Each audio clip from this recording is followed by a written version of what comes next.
Welcome in, three to Hardaway, aka the three-man Jalen Weave, aka the best big three since LeBron D Wade, and Bosh live on YouTube on a Tuesday. If you are watching on YouTube, leave us a like on the video. It helps the podcast grow. Subscribe to the channel. We are on our way to that 200. And also leave a comment either in the live stream or after the show in the comment section. We'll greatly appreciate it. We are available on any podcast platform, Apple Podcasts, Google Podcasts, Spotify, anybody podcast. So if you're over there, leave us a 5-star review and we will greatly appreciate it. If you don't know who I am the walking bucket, providing instant offense. It's your boy Savage. We do not have Sheedy today, ladies and gentlemen. Sheedy out here. Sheedy out here using PTO on a cruise. But we do have your favorite DJ, Sample Man himself, Mr. Teshakir too. What's good? What's happening, my brother? What's going on? All my brothers. we still got somebody here. We got the captain of the LBR ship. Yes, sir. It's the 1P Shark who doing any and everything these days. Killing. Yes, sir. Captain Shark, of the ship. What's good, Shark? What's good, y'all, man? Appreciate the invite. You really don't need an invite. I mean, we all family here. Hey, we are, but you know, I got y'all three-man thing, man. I can't interrupt it. Yeah, you can be in the corner. Yeah. No, it's corner. That's Trevor, man. That's true. It's the one, man. He the point guard, man. He got to lead the ship, man. But that's a good thing about LBR, man. We deep, man. We a deep family. We deep like the Miami Heat roster, and that's a great segue into the NBA Finals. But I'm gonna let Tuke get a trivia question now before I forget. Of course. Appreciate it, brother. So in the spirit of NBA Finals, I do have the list up. I want you gentlemen to name the top 5 Finals MVP of all time. So again, the top 5 players with the most Finals MVPs. Jordan is one of them for sure. Jordan is number 1 at 6. Gotta be Bill Russell. Nope. Magic Johnson. Magic Johnson is 5th. Yep, it's actually 3 players tied with 3. Got to be Cap. Got to be Kareem Abdul-Jabbar. Kareem Abdul-Jabbar is not. He's 1, 2. Shaq is there. He's tied with 3 with Magic Johnson. LeBron is number 2 with 4. Yep, and one more. You got one more tied with 3. With 3. I'm surprised y'all ain't guessed it. Kobe? Not Kobe. Not Kobe. He's only been coached by the greatest coach of all time. Tim Duncan. Tim Duncan.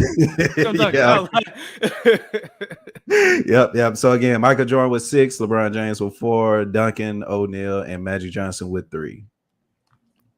We got the comments blowing up. Trevor said Jordan, Magic, LeBron. Who is Shaw? Oh, even Shaq. I'm saying Shaq. Brian Shaw. I would say Brian Shaw. Hobbs Shaw. What up, Candy? What up, Candy? Steph? Nah, Steph won that. Yeah, you got to think it. Once Steph won one of them Finals MVPs, none of them. He just got his first. He just got his first one. Shout out to the King. Shout out to him. All right, speaking of the NBA Finals, let's hop right into the NBA Finals. So before we recorded our last show, I guess after we recorded our last show, we had games 1 and 2, and of course Denver did win game 1 in, I don't want to say somewhat convincing fashion, but it was still convincing for the most part until the end, where Miami was kind of threatening when they got about down like 9-10 points, and then Denver ended up pulling away. And then of course Miami did go on to win game 2.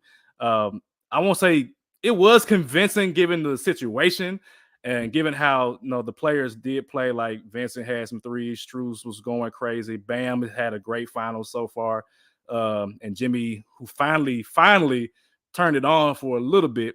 But I did want to hear from the captain, since he is here, and he is a Jimmy Butler fan / Miami Heat fan. He got the shirt on right now, got the hat on. I didn't see the hat. Got the Vice hat on too. You see it, man. Play with him. You think he was gonna come unprepared? He got to know this whole thing. Don't play him like that. Yeah, you know, Savage. But Sharky, the floor is yours, man. Just give me your thoughts on these past 2 games, game 1 and 2, and just how you feeling so far with your pick of the Miami Heat. I feel confident, man. Game 1 was the ultimate. They just got done playing game 7. 2 or 3 days prior, which they shouldn't let the series go out to 7, but that's neither here nor there. It's like the entire team that just got done playing game 7, playing in the altitude in Denver. and they just missed shots. Literally, they had a bunch of wide open looks. Strus went 0 for 10, and at least probably all 10 of them looks were wide open. So when you think about that, you like, okay, those shots are going to miss, start falling, which they did in game 2. And they came with a different defensive strategy, which I was glad Coach Spo recognized it. I thought he did it in game 1, but I'm glad he recognized it in game 2 to start Kevin Love. Kevin Love had been effective throughout the playoffs until the Boston series. Each series is different. Of course, he might not have been effective against Boston, but he could be effective against Denver. So once you saw Aaron Gordon, which I commend him for taking advantage of his mismatch, because you don't see that in the NBA these days. So shout out to Aaron Gordon for that in game 1, but shout out to Eric Spoelstra for making the adjustment, starting Kevin Love game 2 to offset it. While also, I guess, like, not necessarily double teaming, but going hard at Jamal Murray. And what I mean by that is, instead of doubling Joker, they play one-on-one and just let him do what he did one-on-one, which poor Cody Zeller never stood a shot. But it was smart because you took him out of being able to create for others, because you kind of shut down everybody else and try and make, and specifically Jamal Murray. So you put a focus on him, because Jamal Murray goes off, then it's night-night. You stop him, then you can live with Joker going off and everybody else kind of being quiet. So I feel confident. Of course, they got home court advantage now. It's the first win in Denver since 2016. So, hey, and we haven't seen Jimmy Butler have his performance yet. So that's definitely something that you know is coming. You know, Savage, I hate to bring up a team. Why you gotta talk to me first? What? Why you gotta talk to me? Because I'm bringing up a team that you used to be a fan of, and I don't like to, because of course they're not here. But you know that feeling I've had that said, "Hey, the Lakers don't make the playoffs. Hey, the Lakers don't make the playoffs." I literally got the exact same feeling after watching game 1 that the Heat are gonna win this series. Mm-hmm. He lost game 1, and I said to myself, the Heat finna win. The Heat had open shots. They were just doing crazy-ish the first 5 minutes of the game, and that you can't do that, and you'd have had the Denver Nuggets resting for damn near 2 weeks. You know what I'm saying? I thought they were gonna come in a little crusty. Nah, they came in fueled to the fire, and the Heat got off to a slow start. So all that combined with terrible shooting, terrible execution, and Jokic doing whatever the hell he wanted, and you still lost by that amount. Yeah. Let me go and put this little $5 on game 2 so I can get my, quadruple my money. Appreciate it, Captain. And I expect the same exact thing to happen, because like you literally just said, Shark, Jimmy Butler ain't said nothing yet. He ain't did nothing yet, and they are already beating the Heat, the Nuggets like this. The Heat make you sick. Yeah, I mean, that's what Coach Towers for, my boy. You better do something, because they here. And now you in Miami, so now you gotta stand in. No pun intended. You gotta stand in that heat. People talking about the altitude. Oh, it's high. Oh, they talk about a whole stat where it's like Denver teams, like in every franchise, whether it's basketball, football, whatever, Denver team got the highest win percentage because of the altitude. Okay, cool. But when you going from 2 days from that into the hot ass Miami, you don't think this is gonna affect the Denver Nuggets as well? Are they ready for this? They know how to beat them. This is the difference between coaches, but good coaches, great coaches, and elite coaches. Eric Spoelstra is an elite coach and has been for the last better half of 10 years, damn near. This is what is going to happen. Jamal Murray, he hadn't really gone off yet, but now you got Jimmy Butler on him. Now you got you were able to see that, hey, we don't need to start Caleb Martin, but we gonna bring him off the bench and let him do whatever the hell he want, because Denver ain't got nobody else coming off the bench. So Kevin Love, who's been effective since y'all said the Boston series, come on, do your thing with Aaron Gordon. He not finna come and put up 15 points and easy just like this and make us look like fools. He not finna do that again. And sure behold, Kevin Love, 10 rebounds like that. Bam Adebayo, just keep pressure. Bam, not boom. Keep pressuring. Bam. It's bam because what you want is literally how you beat the Bucks. You want Jokic to go, shoot 23 shots. And I think he only hit like half of them. You know what I'm saying? You want to depend on other players. And if you look at, the other players, KCP, what you doing, bro? You 1 for 6. Struggling. You 1 for 6 in the star lineup. You not going to beat the Heat, continue to play like that. Shooting. Contested 4 men on him. Hey, that was almost worse than that Dylan Brooks shot that you it had. damn near in my was. I career. ain't gonna lie. he had Murray under the paint. Yeah, He yo, had kid. Joker under the paint, and I think Aaron Gordon. It was 3 dudes under the paint. I'm like, dude, what you doing? That means who else got Michael Porter Jr. He kind of he ain't no kind of about it. We 2 for 11 first game from 3, 1 for 6 last game. That's 3 for 17. Yeah, Malone pulled him quick at one point. It was like, nah, come on, Bruce Brown. I ain't dealing with this mess. Yep. And are we expecting the same? I am. So I'm getting, we talked about it. I thought it was still 2-3-2. I guess it's 2-2-1-1. 2-2-1-1. Yeah. Give away in Denver game 5. Miami Heat in 6. I'm telling y'all right now. So Sharky, before you got on, man, I was telling too, I'm nervous, man, for my pick. Now I'll be happy if Miami wins just because the story is great. Jimmy Butler, not carrying, but like literally being a leader of this team into the finals, along the way.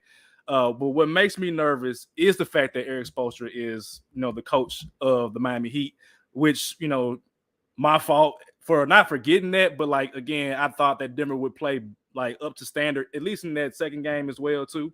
But Spoelstra did make the adjustment by putting in Love. Love, of course, had 10 rebounds, 6 points. Kyle Lowry had 10 points, I think, as well, too. That first game, Miami didn't get anything from anybody.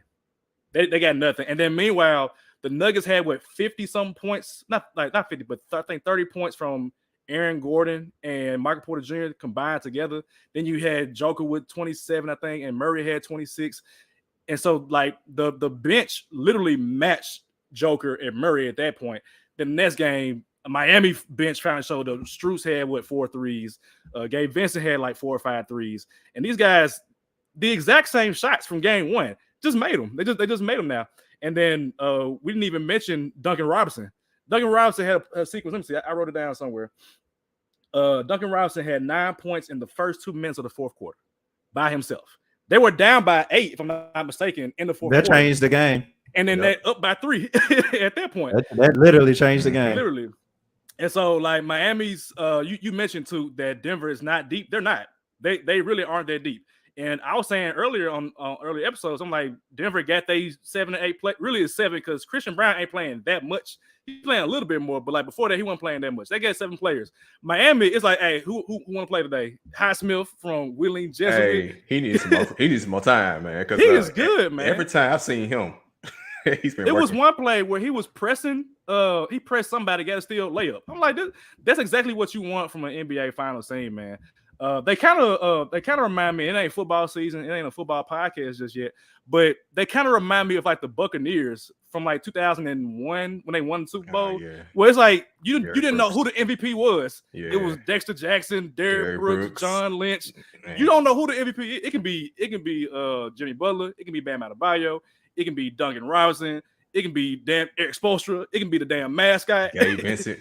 Gabe Vincent. It literally could be anybody right now. And I think that's important for Miami is that they're getting contributions from everybody. And at some point during this finals run, every single player has been needed in some capacity. There's been a Gabe Vincent game. There's been a Max Strus game. There's been a Caleb Martin games. There's been Jimmy Butler games, Bam Adebayo games, Duncan Robinson game.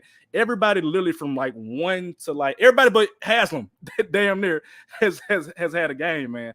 And so I'm nervous. I'm legit nervous. I'm not changing my pick just yet. Game 3 is going to be a crucial game for either one of these teams. I feel like whoever wins game 3 is going to win the series. Because if Miami wins game 3, I feel like, they lost the Boston game down the rough. It was a game 6, I think. They lost in Miami. If Miami wins game 3, I damn near say they're going to win in 6 games. And if Denver wins game 3, they got it back in their back pocket. Okay, we can go home. If it gets tied up, we can win game 5 in Denver and then have game 7 in our back pocket if it's 3-2 going into game 6. You used to say something, Sharp? I said basically Miami loses to Boston at home all the time. Like remember last year, they had home court advantage. They lost 3 times at home to Boston, but beat them twice at Boston. The exact reverse this year. They beat them 3 times at Boston, but lost twice at home. So it's kind of weird with them at Boston. The home team that wins in this series. Since we're betting men, let me ask y'all this because I actually just looked it up. Jokic, when he shoots more than 25 shots, the Nuggets in this playoffs are 1-4. Not good. Up and over under 25 shots for Jokic for game 3. I say under. I think he's going to try to force it, because he kind of reminds me, and he's much better than Marcus All, but kind of a similar mindset. Mark was like that. Like, that's a good point. Man, just take over, and for whatever reason, he wants to get people involved no matter what. So I think because of what happened last game, he's going to try to be more creative with the way he get others involved. Do you have the box score in front of you too from game 2? How many threes did he have, Joker? My bad. You good. He got 5 threes, 2 for 5. 2 for 5. Okay, so he only made 2, but it was like there were sequences of him just attacking the basket at like full speed. That was kind of random for me. Like it was one play, took the ball coast to coast. I was like, okay, Joker, you moving down the court, man. Heavy as hell. He put somebody from under the goal and just scored the layup. I forget who that was, but that's what you want if you're Miami. Like I'll take Joker dominating the ball and shooting 2s rather than him shooting 3s or Murray or Porter Jr. shooting 3s. And then on the flip side, we trading your 2s for Gabe Vincent, Max Strus, Caleb Martin, Jimmy Butler 3s all day long. And Miami, another thing that stood out to me from game 1 and game 2 is that there is literally no fast break at all. There has not been none. Like I think game 1, it was like 4 points for Miami or Denver to like 9 for like Miami or something like that. And then game 2 was like 5 to 18, which is a little bit more, but Denver leads the league in fast break points. So if they're not getting fast break, what does that mean? It's half-court offense, which means Miami is set up in the zone, which they want to do all day long. They flip from like 2-3 to 3-2 all day long. And then Miami in the half court is one of the best teams in the playoffs scoring from the half court. So that favors Miami a lot. So I think Denver's going to have to turn the ball over and get the ball moving and get and make Miami not sit in zone all day, because that's what they want to do for the series. So by the time we record next week, I think it'll be 3 games played. What do y'all think will be the series by the time we reach next Monday? So we were recording after game 5, right? Yes. Let me see. Monday. Okay. Game 5 is Monday. Monday, yes. On Tuesday, when we record again, what will the series be? 3-2. 3-2 in favor of He finna win the next 2. They finna fry the head out these Nuggets. Bake, they burn them. He said fry the hell out. What y'all want with y'all Nuggets? Y'all want fries with that? What sauce y'all like?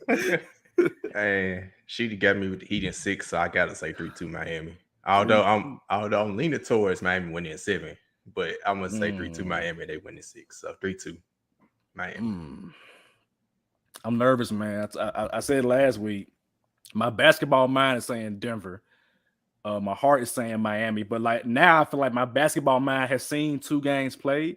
I saw Miami in that fourth quarter of game 1 outscore Denver 30-20. I saw that happen. Like they figured something out in that quarter.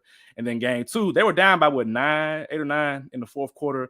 That's nothing. Miami, these some coming back ass niggas, bro. Like they be down 10, 12 points and they be coming back every single time, bro. I don't know what it is. Like it's historic, bro. The 3 ball. You can start making threes. And the thing is, they move the ball. Like they gonna always look for open shot. Yep. Although Jimmy Butler pissed me off with it sometimes. He gonna try to make sure he find an open player.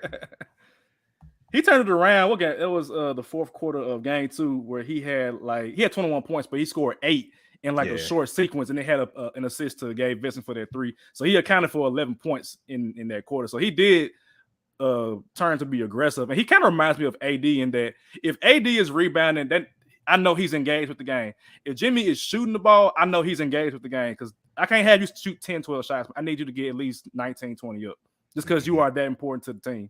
So I'm gonna roll with Denver is gonna be up 3-2, just because I picked Denver in 7. But game 3 is gonna be important, man. So tomorrow we're gonna figure out, who, in my opinion, from my point of view, would be leading the series. Anything else about the series so far? It's been fun. Yep. Yeah, I'm talking about the ratings. This has been a good series, man. It's been good fun. Everybody talking about ratings. Speaking of the ratings were I think this is the second highest in the last 4 years compared to like last year. I think last year was like 11.68 million. This year was like 11.02, something like that. So people watching the game, I mean, I know Memphis watching the game. We like 5th in like the markets, the media markets watching the game. So, all right.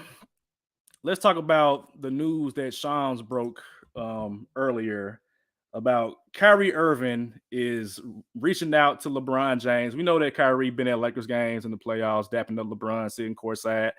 There's something to that. Kyrie, he don't make a move without some type of intentions behind it. And so for this to come out from Shams, and I think Chris Haynes said something as well too, there's some legitimacy to this story. I mean, nobody just blowing smoke for no reason, especially with Kyrie Irving, who, like I said, is a very calculated individual. Tuke, I know you got thoughts on this. I'm gonna let you have the floor for this one. What are your thoughts on this in general with Kyrie and LeBron's recruitment, quote unquote? LeBron's still on the contract too, by the way. He got a year left.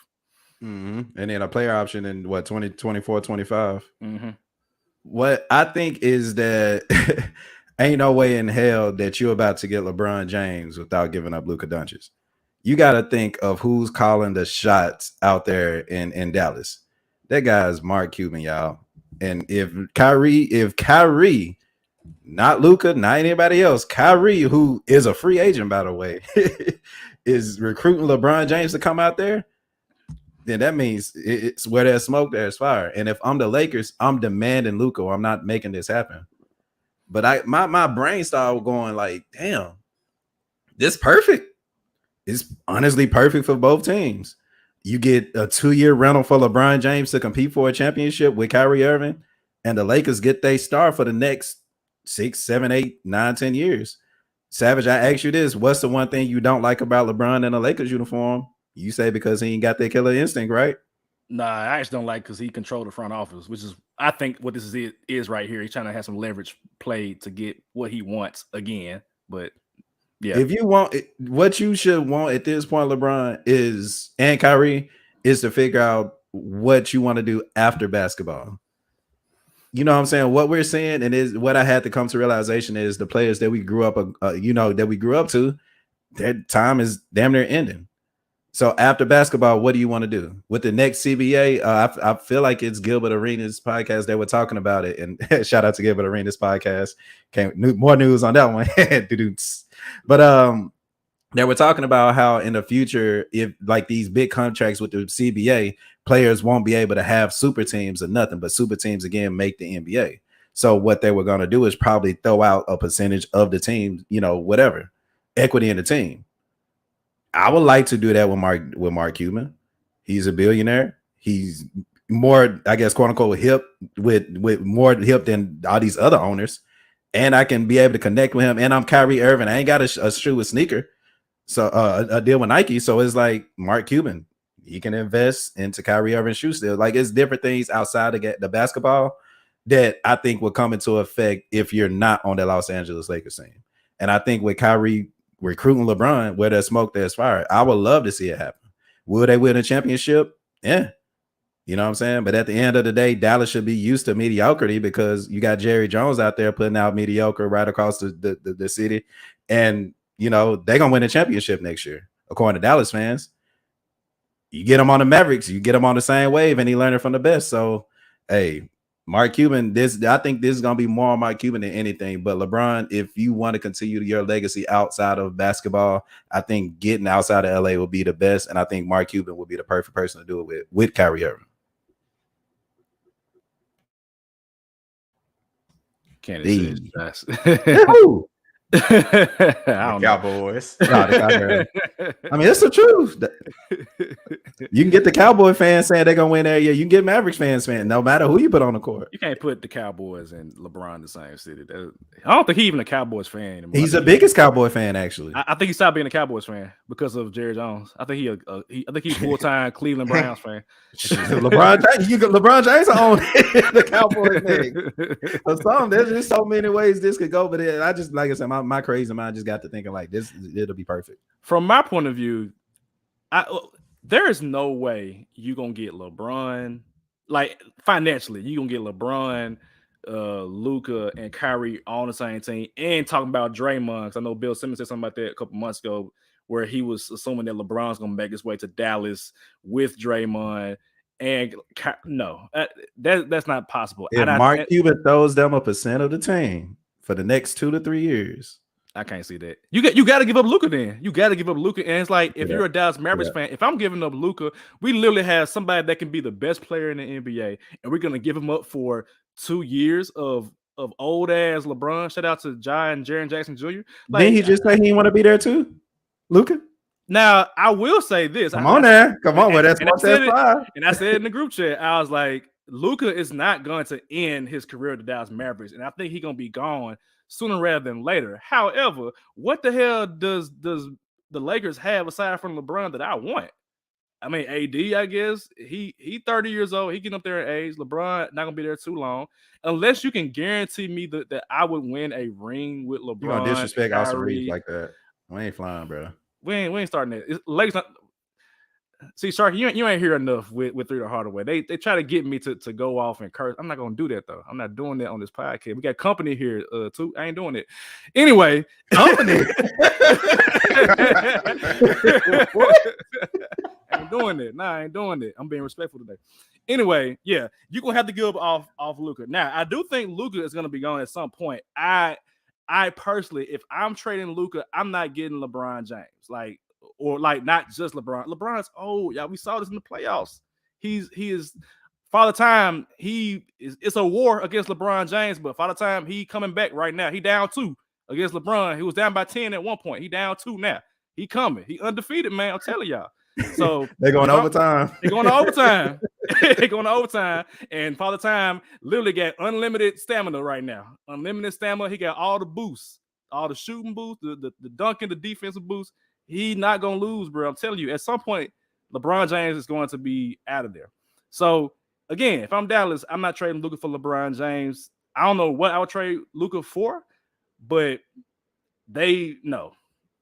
Kyrie, this is leverage. Now, this is my question for you, Tuke and or Sharky. Where is this coming from? Is it from Kyrie? Is this from LeBron? Is this LeBron doing leverage? Like, where is this coming from? For it to be making sense like this? Both. That's crazy if it's both of them, though. That's crazy. I say both. Yes. Yes. So if it's both, then that means LeBron. I'm assuming LeBron's trying to get leverage to bring Kyrie to LA, or is Kyrie using leverage to get? So it's like y'all two forces opposing each other. Like, nah, you come to LA. Nah, bro, you come to Dallas. So I'm not understanding it, to be honest. I don't know. When I first saw the report, I just didn't take anything of it. But after hearing y'all today, I do think LeBron is trying to leverage the Lakers to make a move. But, Kyrie has had so much bad publicity over the last couple of years. Maybe he's trying to put out this facade like, oh, I want to be in Dallas. When really, he's really trying to get to LA. But he's trying to make it seem like I'm trying to be in Dallas and make that, make it seem like once he actually do make it to LA, because I don't think they want to bring D'Angelo Russell back. So it's a potential he could go to LA. Mm-hmm. He's probably trying to save face on when the move is he though? Made. Is Kyrie saving face? I like it. PR move. Does Kyrie care about PR though? Does he care about PR? I mean, he didn't, but maybe he do now. I don't know. He's had a rough go the last 2 or 3 years. So at some point, yeah. And you got a whole bunch of shoe ideas. Like he trying to get somebody.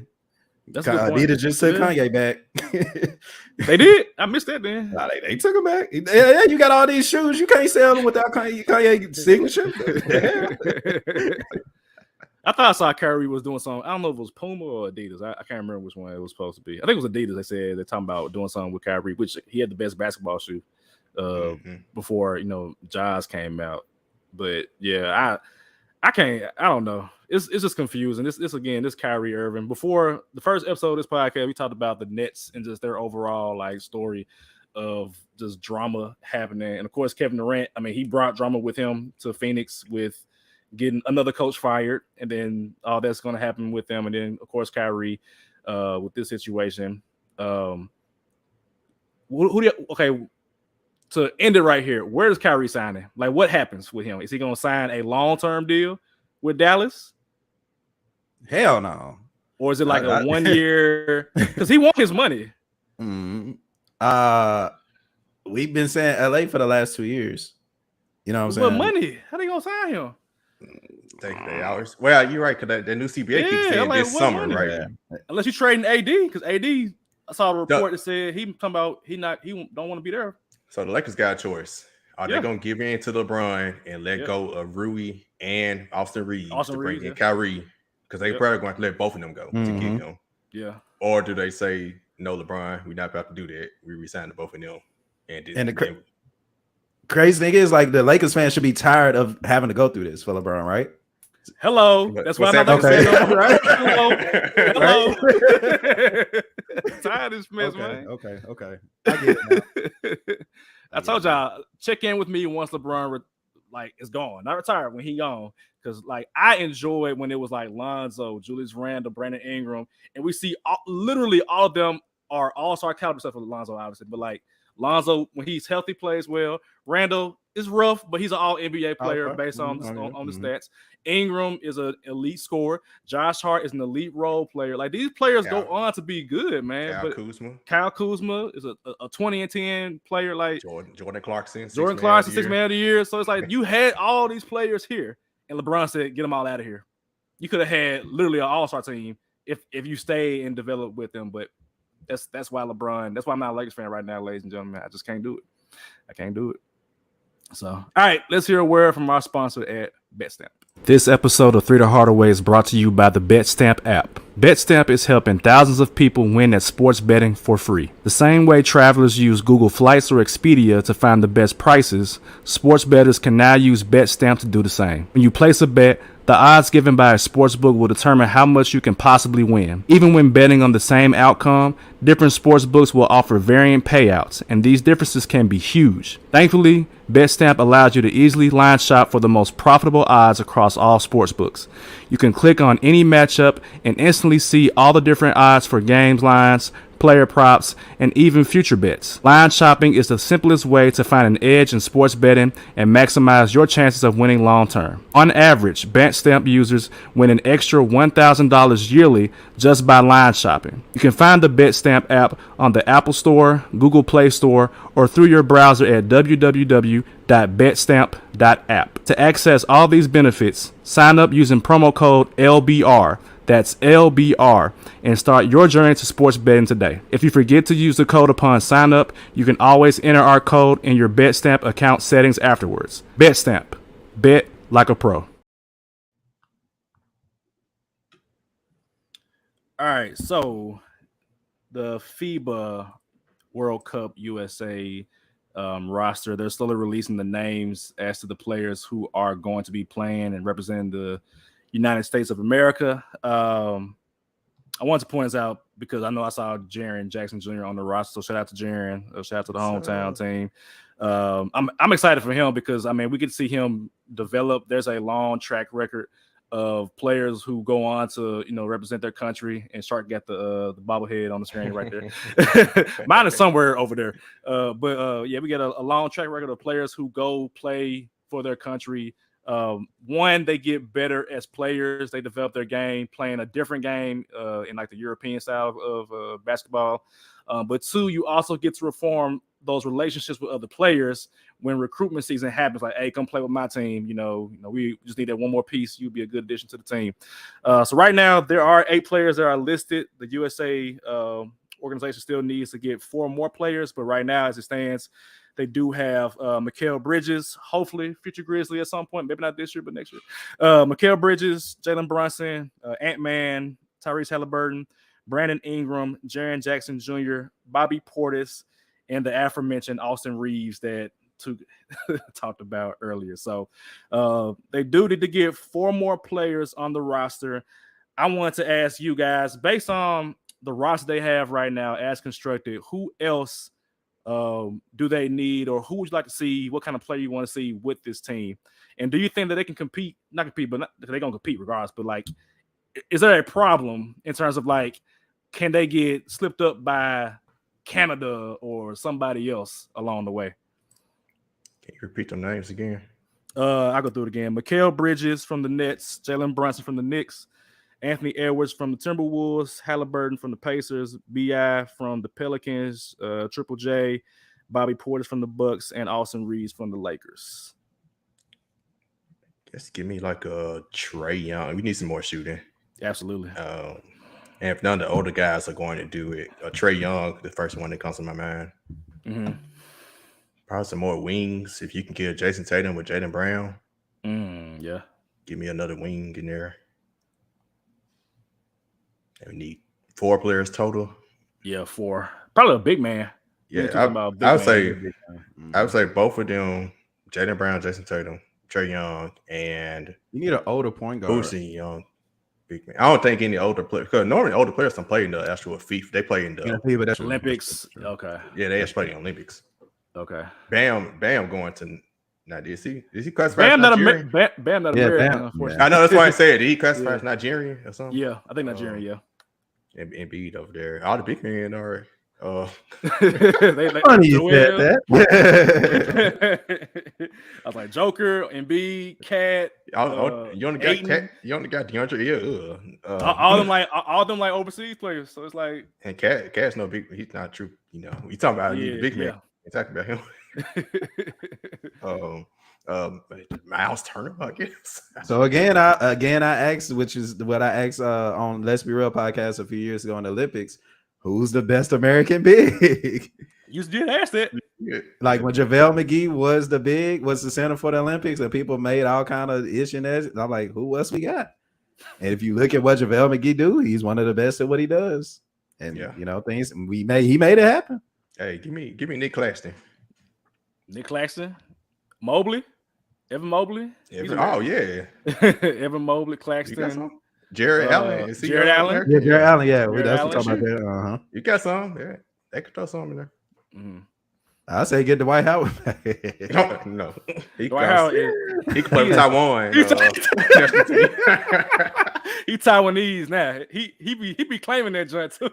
You know, I got to throw in my young homies from Memphis, Duran and Wiseman. I would like Duran because I want to see Duran. I would like to see Duran beside Jaren if they ever like have to run that kind of lineup. Or I think they're gonna play Jaren at the 5 though. They're gonna have him just be. Mm-hmm. And if anything for him, that's good practice for what could come in the regular season with the Grizzlies.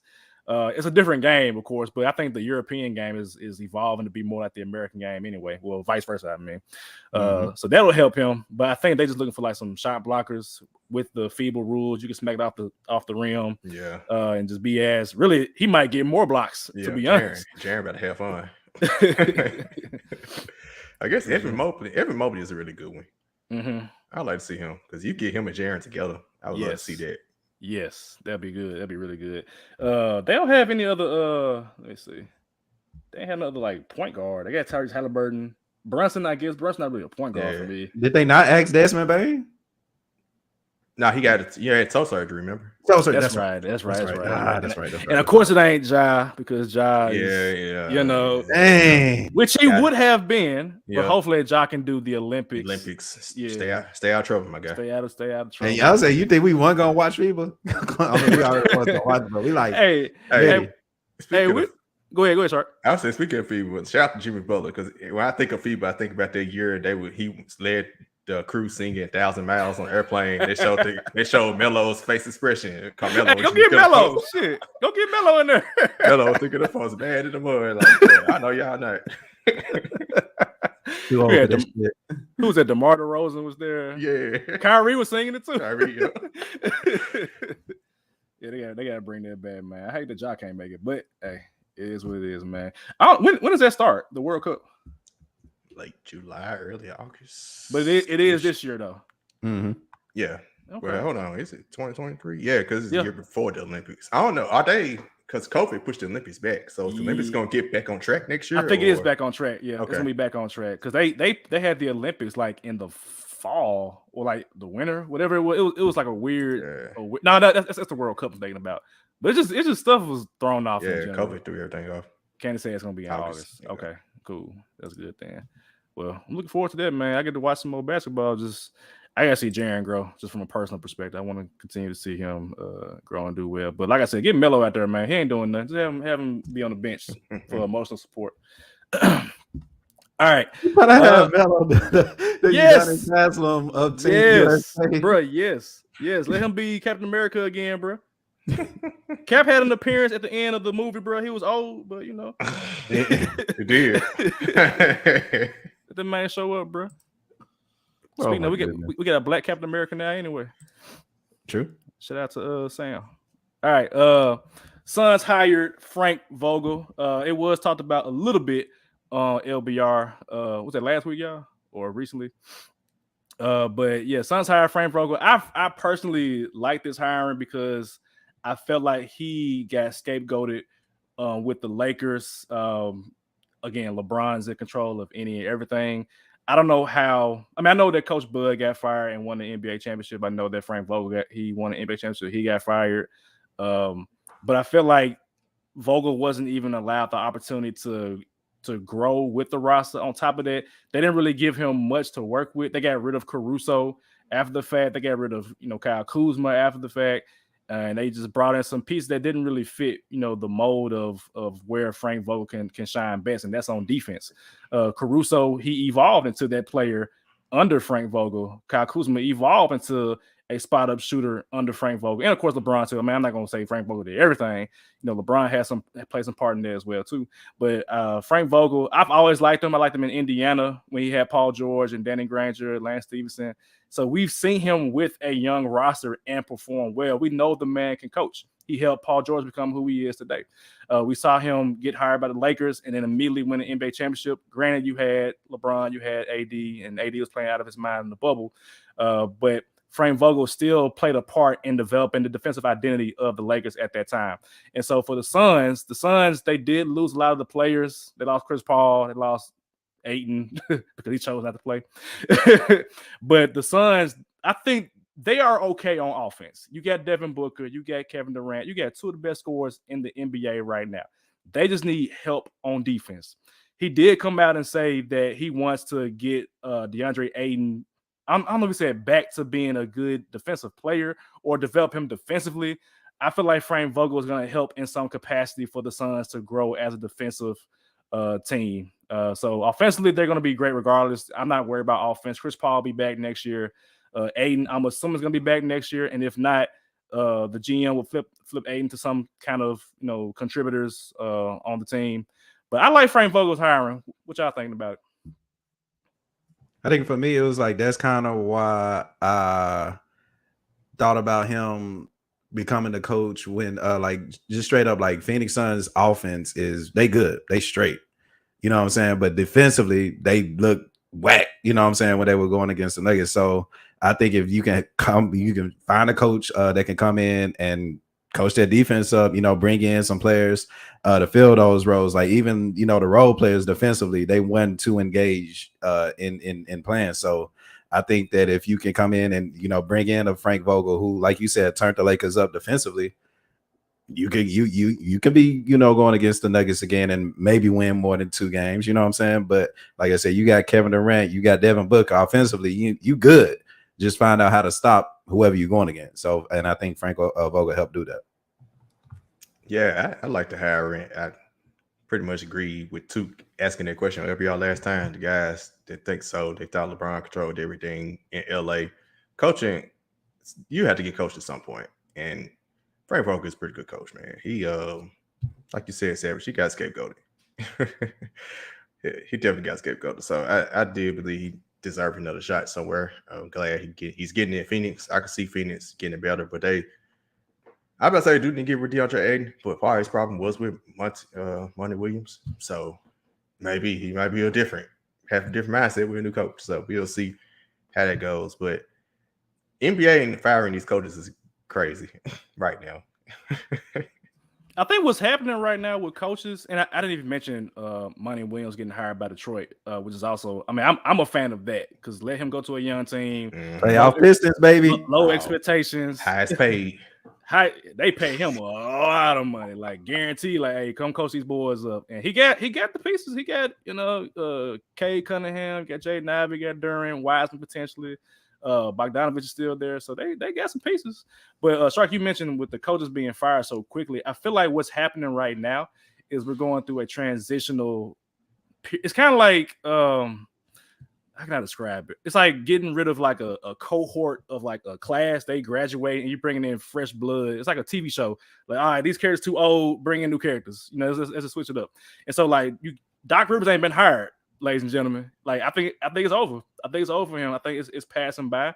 I think he might go on to like a front office role somewhere, or maybe like a commentary role, which he did before he ended up coaching. He's doing it like in the 90s. But all these old coaches that getting up out of there, Bud getting up out of there. And like Frank Vogel was out there for a second, and he, obviously is back now. But I think I forget who mentioned this, but a lot of the coaching right now is less of that old school mindset. It's more about developing the relationships with the players. That can be bad depending on who you ask, because you have to like kind of coddle the players a lot. But the players, like, it's a different breed now, man. This new generation coming in, they don't want to be yelled at. They don't want to be poked and prodded. They want to develop those genuine relationships. And that's how we see a coach like Taylor Jenkins still coaching for the Grizzlies, which, I mean, we've said before, not many of us are fans of him. We know he's a good coach, but we want somebody from our generation who like is hard-nosed, coach them up, get on them. But that's not the case for a lot of these front offices. They want coaches that are able to build those relationships with those players and to kind of keep them happy. Because, I mean, what we don't want to happen is like what happened in Milwaukee, where Giannis was upset with Coach Bud and how he really couldn't make adjustments. And the moment that Giannis expressed it, get him out of here. I don't care if you won a championship 2 years ago or not. He got to go. So we're going through a phase where you're phasing out a lot of the old guard and you're bringing in these new coaches who are a bit younger. And they're the ones that's getting those long-term deals with these organizations, because they want to keep their players happy and not have them getting upset. So the New York Knicks are behind the 8 ball again. They are. I'm surprised they ain't fired Thibodeau. He's stuck around. How long you been there? 3 or 4 years. I asked because I feel like it's almost time. Because like normally he'll overstay his welcome for about 3 years. I think it's 3. Because he played the playoffs, then didn't make it, then made it. Yeah. Mm-hmm. So I was gonna bring up two things. One, if you're the New York Knicks, you're finally having success, would you want to fire Coach Hibbs? You should give him another year, because hypothetically you overachieved this year. You didn't. Yeah, because you weren't expecting Brunson to be how he was. I mean, he was good, but you weren't expecting him to be better than, not better than Spider, but as good as Spider, I would say. And although you lost to AC, the AC is now in the finals tied 1-1. So that's not bad. And two, you brought up Giannis. But one thing about him and Coach Bud, they kept on butting heads, was the fact that even in the interviews you hear kind of a distrust in some of the decisions that Coach Bud will make. He'll be answering like, oh, we just got to follow the game plan. We just got to do what coach says. And you got a player like Jimmy Butler who's like, all right, we got a system, but everybody know, give me the damn ball, get the hell out the way. And you got to be able to have a coach and a coacher who, that you can kind of go. Like even back in the day when D-Wade won his first ring, we're going to get everybody involved. We're going to make sure everybody eat. But the last 5 minutes, we're going to get the ball to D-Wade, get the hell out the way. That's what they've been able to set. So I think with Giannis and their hiring and Coach Griffin, I think we maybe hopefully see a lot that'll happen with Giannis. It's like, hey, Giannis, you're going to win us a game. And hopefully we can see Giannis evolve as a basketball player. So, like I said, coaches can either hinder you or it can help you succeed in the long run. Yeah, go ahead, Shark. I love the Miami Heat comparison, because they had Stan Van Van Gundy. I'm trying to get the Van Gundy's mixed up. There was Stan Van Gundy, and middle of the season just fired them. Pat Riley came on down. Yep. It was like, why did they do that? Because they weren't like necessarily doing bad, but it was like, wow. But hey, so to your point, that literally probably was exactly what went to their thinking. I think you mentioned Jimmy Butler too. With these coaches in terms of like getting the players' trust, I think just speaking of Miami, I know Miami is in the finals obviously, but speaking of Miami, like Heat culture is different. It's different. So you mentioned Jimmy Butler could say, "Give me the damn ball and get the hell out the way," but I feel like I seen Gabe Vincent or Strus getting on Jimmy, like literally, like everybody is holding each other accountable, and I think that just comes with the culture obviously, but two, the coaching of Eric Spoelstra, who I feel old now. He's an old head in the NBA. I remember when he first got hired, he was the youngest coach in the NBA. Now he's the old head now. And so when you compare that environment to like Coach Bud or Phoenix or Clippers, with Ty Lue, because Ty Lue got some problems too going on over there. They want him gone. Yeah. Comparing those different environments, they have the cachet because Spoelstra, that's vocab with Savage cachet. But Spoelstra has the ring. What do you mean? He has the clout. I'm sorry, he has the clout to coach how he wants to coach, and then the players kind of coach themselves, and that's Heat culture. Like I remember Verno talking about how Chris Wallace, when he was down in Miami, how the whole entire organization, like from the players to like the staff members who working in the offices, held each other accountable by losing weight, getting on the treadmill. That's Heat culture from the players all the way up to the front office. And once you develop that environment and you prove that it works, then you get buy-in from Jimmy Butler all the way down to Zeller that's willing to commit to it. They weren't doing that in Milwaukee, even though they won the championship because they won the championship because of Giannis, not Bud. Giannis had a 50-point triple-double in, was it Game 6, Game 7? It was Giannis setting the culture. And so what Giannis wants, Giannis gets. So I'm hoping that these teams allow their coaches to grow, but also at the same time, the old school head in me is saying, like, hey, man, if it ain't working after a certain amount of time, you're not seeing the results you want, you got to make a change at some point, either from the player or the coaches or the front office, whatever you got to do. So, all right. Anything else, gentlemen? Yeah, I'm going to need Giannis to get more cultured if he's going to build a culture in Milwaukee with that bullshit he be talking. Hold on, man. He a finals MVP. He a champion. He's the winner of chicken dinners. God damn it. Don't play my guy, man. Hey, last thing I got, shout out to the Aces. They're still undefeated. Just won again. They won again? They play who they play? Connecticut Sun. I need to put money on them. They ain't got John Quill no more. What up, Jalen? I see you. Denver in 5. Denver in 5. I see you. I think he's not the other way around. Denver in 5 minutes. 5-minute nuggets, baby. Y'all going home in 5 days. 5-minute nuggets coming straight out the microwave. Shout out to Tyson. Gotta get Jada on one of these shows, man. Yeah. Oh yeah, we need all the next one.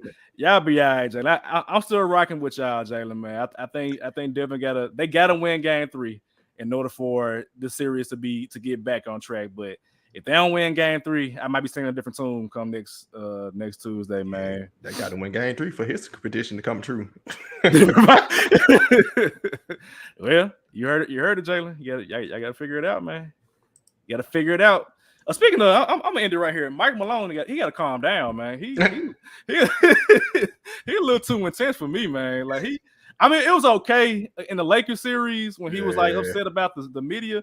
But he calling out his players like we're not prepared. It's the NBA Finals. Y'all I'm sure like he's panicking. And I like Mike Malone, but he's panicking. Yeah, like you got to be calm under pressure, man. Like you can't like that's the matchup for me. It's like if Mike Malone can't gather his troops, then Spoelstra's gonna just outcoach him, which he did in Game 2. Somebody said if and when the Heat win, Coach Spo deserves Final MVP. Okay. I ain't mad at him, man. I've been singing his praises for like at least 10 years. I feel like he's the best coach in the league, just based on what he's been given in the past and how he's won. He got an 8th seed in the freaking NBA Finals, ladies and gentlemen. And he had the perfect response when they blew that 3-0 lead. He was like, we're ready to play it again tonight. Tonight, in an hour. He was ready to play in an hour. That's what you need. That's what you need to be like Mike Malone. Yep. Not mad your players. Like you got to coach them up, man. But I mean, this is what happens when you make the NBA Finals, man. It's like that's why it's important to get that experience. Once you get there, you know what it takes to get there, and then if you lose, you know what you got to do to make that change. But Denver is literally the best team remaining in terms of like just the seeding, and so the hopes that they figure it out. But if they don't, and Miami does it, it will be due in part because of Eric Spoelstra, man. Eric Spoelstra, Jimmy, that whole team. So looking forward to it. The game is tomorrow night in the 305. And then, of course, you got Game 4 and Game 5 after that. But we will be back next Tuesday, same time, same place. Sharky, appreciate you, man. All right, no problem. Yeah. Cap out here killing him, man. Y'all better follow him now before he end up making $1 million money. I wish. You gonna get there, man. You work too hard, man. You gonna get there. Yeah. You gonna get there, man. All right, y'all. Stay safe. Be blessed. Peace.